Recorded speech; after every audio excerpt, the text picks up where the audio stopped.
Hi guys, Irit here, and today I have something a little different. This is, I guess, a illustration drawing type thingy that I created.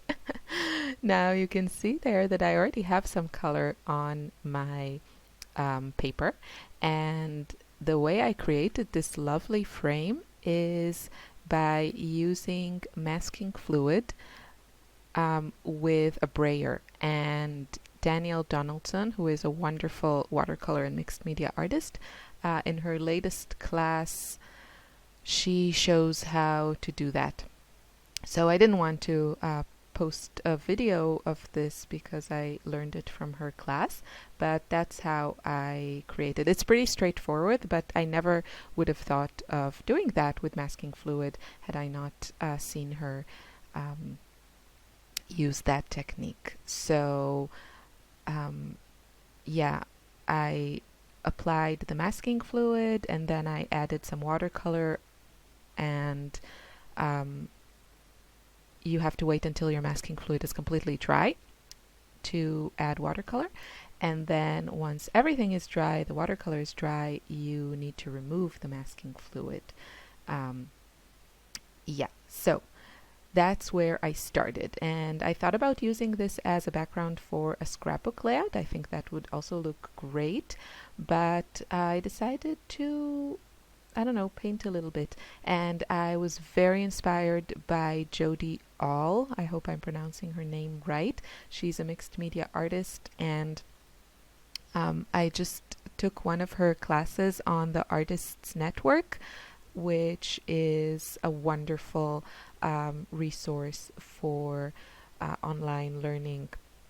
They have amazing videos by amazing artists on pretty much everything: watercolor, acrylics, abstracts, landscapes. There's a lot there. I'm not affiliated to them in any way. I'm just really, really enjoying their library, and I think it's amazing value. It's $20 a month or $19.99 a month if you choose the month-to-month plan, and then I think it's $17 if you commit for a year or a few months. I don't know, but I think it's really great value. They have some really amazing artists there. So I was inspired by kind of her some of her sketches there, but I kind of did my own thing from that point after drawing a bit, because I wanted to use watercolors and I wanted to use a lot of bright colors like I love. So that's what I did. And for this, I am mostly using my Jane Davenport Brights set, which is a wonderful set with lovely colors. The light fastness of some of them is not the best, but if I think I will frame this and hang this, and I won't hang it on where direct sunlight hits it. And if I do, then I will make sure to choose UV glass, which I think is more expensive from my understanding. But yeah, just keep that in mind. And if you're working in your art journal, or you scan your work and reproduce it, then the light fastness shouldn't be a concern to you. So since I have this palette with some dried Dr. P.H. Martin Radiant watercolor, I thought I would use it, but I have to tell you that for the techniques that I'm using here, which you can see, I'm filling out areas with watercolor, and I'm doing a lot of like soft transitions from color to color or fading colors. And for these purposes, I much prefer regular watercolors than the Dr. P.H. Martins. The Dr. P.H. Martins, I am in love with their color and vibrancy. I love them. But for this thing, they kind of behave more like ink, and they are really staining, and you can't, once they dry, you can't really blur and work on those edges and soften them the way you can do with most watercolors.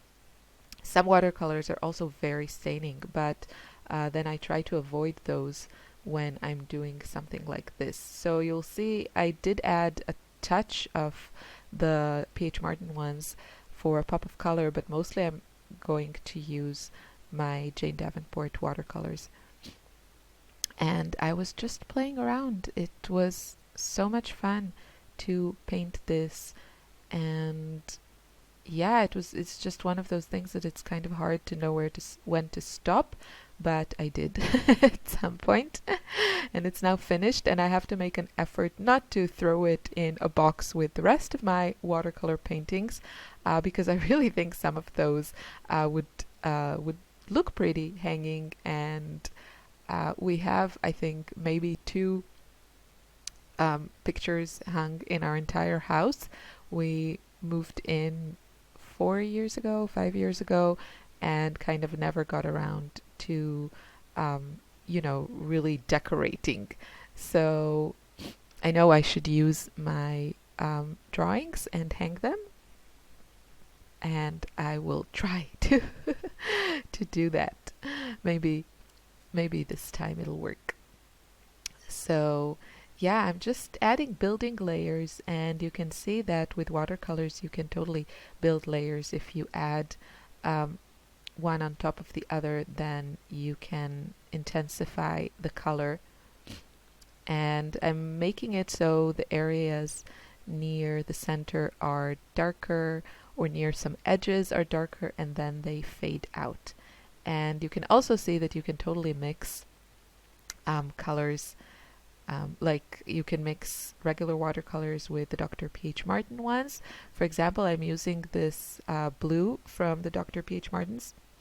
This particular set of paints from Jane Davenport, the blue that comes here is kind of more on the turquoise side. It's phthalo blue, and I wanted more of a purplish, reddish blue.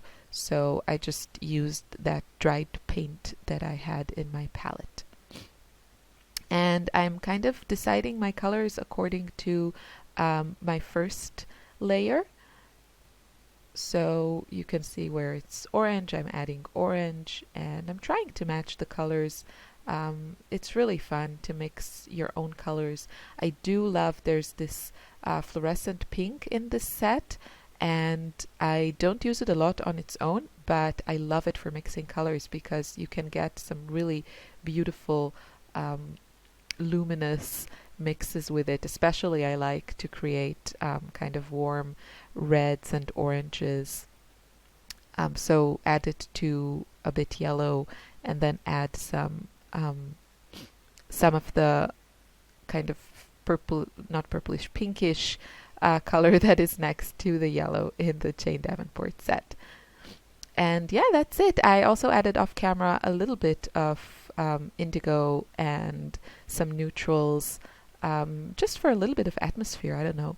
I thought it would add a nice contrast. So I hope you enjoyed this, something a little different.